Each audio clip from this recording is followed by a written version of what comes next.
DIY. So I saw this video here on Instagram on a very popular producer Instagram called Producer Culture. Swizz Beatz, obviously we know him from so many legendary records, and so I thought it was really interesting when he was asked the question on the Breakfast Club in this clip, a producer's necessity to not just be a producer. Urge the producers to like work on their identity.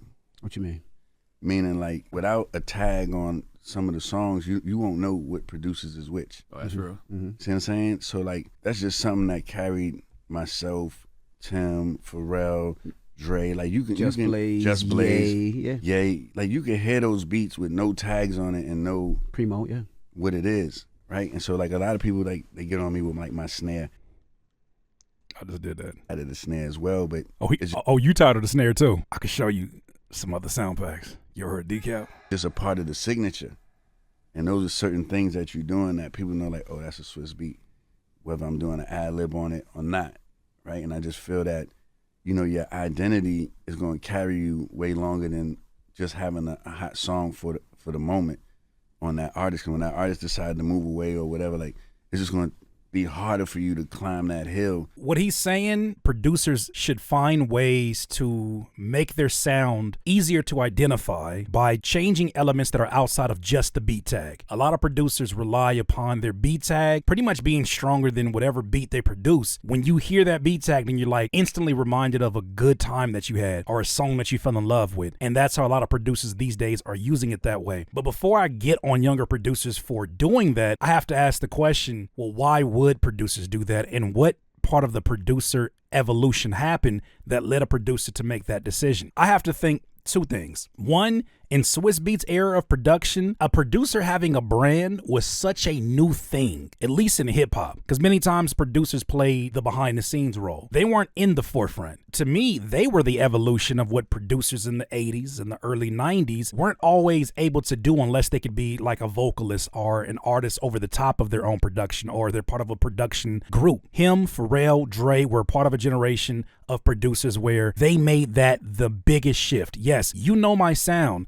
but I'm going to make sure that you know my name. As that has evolved into newer producers, I think that they saw the producers that had massive bangers that got forgotten about. The producers who had hits and they got forgotten about. In a way, I feel like the evolution of making sure that producers not only have a strong name and a strong sound, I feel like now producers feel like it's probably more of a survival tactic for me to put a very identifiable tag so that when people hear this, they know who also produced it. And I think that when we think about that in modern times, it's not such a big deal. It's like, yeah, bust it on the beat. Pierre, you want to come in here? Yeah.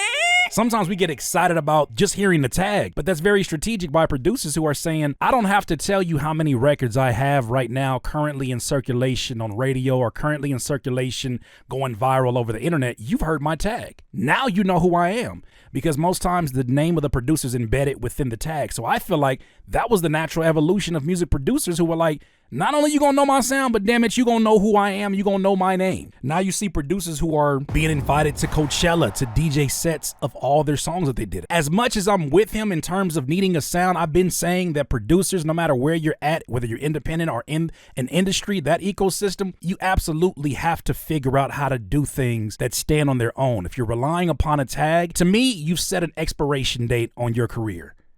You're telling people that I am the sound of right now. And many times when you have a sound of the right now, there's a limitation in terms of what people are willing to continue to follow, but that also can work to your disadvantage in that people are going to be like, oh God, it remind me of summer of last year. Oh my God, another one of these beats. He's on everything. I think that producers now are trying to figure out ways to be more in the forefront. And I think it's going to honestly come to a point where some producers are going to figure out on a more mainstream level. Independent producers have already figured it out.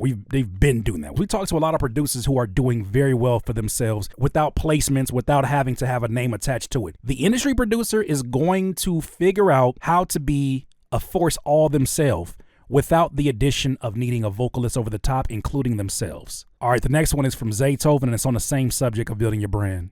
Important to not just be a producer that's behind the scenes, but also be in the scene? Nowadays, you have to.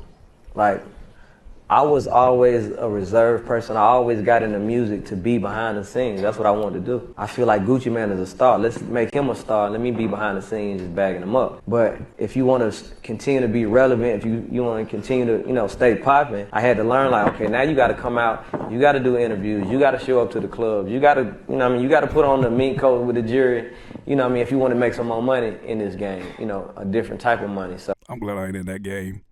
Because it'd be too damn hot to wear a mink coat. it was like maybe 2 years ago I had to start DJing. Just because that's what all the young producers doing now. And I kept saying, like, I ain't gonna be no DJ, that ain't what I do, I'm a producer. But then when they started saying, well, this is how much we gonna pay you to do it, I said, well, no, let me, I think I do need a DJ. He said, let me go ahead and get on them ones and twos. Serato? What's the deal with that? He's talking about the necessity for him in particular of not just being in the behind the scenes. He had to figure out other creative hats to wear because after a certain point, you produce the beat, you produce the song, you work with an artist, you may even have an artist that's yours, and then that artist goes and gets signed, and then you're expected to do the same thing with another up-and-coming artist. There's a ceiling. So you must take on other creative ventures. Some producers, a lot of producers choose to make that DJing. Why? Because now, as a producer, you're being invited on tour. Now you're going on tour with the artist and you're able to get a cut of that tour money. Now, when you see producer-rapper combos presenting projects with the names attached to one another, some artists see that as being more lucrative and more beneficial because now the producers who have a bigger brand as a producer than they have as an artist, that can be some cross-promotion. That can be an opportunity to play to a different crowd. If people know, damn, I don't know the next time I'm going to see Alchemist unless I go to this Larry June concert in which Alchemist is going to be DJing. There's a necessity, especially for those who are making a full-time living, to figure out, look, if you don't evolve, you will dissolve. If you don't adjust, you will get crushed by the natural evolution of just how it goes. And a lot of people get stuck in their ways. And I feel like the more I hear about OGs who are talking about like, man, the people forgot about me and they didn't want to give me my just due, I kind of feel like a lot of them might have fallen into that category of people who just thought this thing was going to last forever and didn't want to adjust. I saw it in a lot of producers that I was working with, OGs that didn't want to even get on social media. They thought it was going to be, that thing ain't going to last long. They thought it was going to be a temporary thing. And then when they see content is at the forefront of how you get music heard, if you're not available there, you almost don't exist to the majority of the folks who want to listen to your style of music. So now people are figuring it out, but a lot of them are figuring it out too late. And now we get the interviews of them being hella bitter, but that's not what this is about. This is about finding other ways to build up your name as a producer because just producing the beats is not enough. And I know a lot of us are behind the scenes by nature. A lot of us don't want to be the center of attention. We're officially in that time. We've been in that time. We're officially in that time where it's not enough to just be the guy that produced because the moment that artist moves on, the question is, who are you? What do you do? What is your contribution to the room? Make sure that you have answers to that when that's asked. DIY. DIYers, if you enjoyed this content, make sure that you hit the like button and maybe even consider subscribing. Come on, man. Don't be greedy. Peace.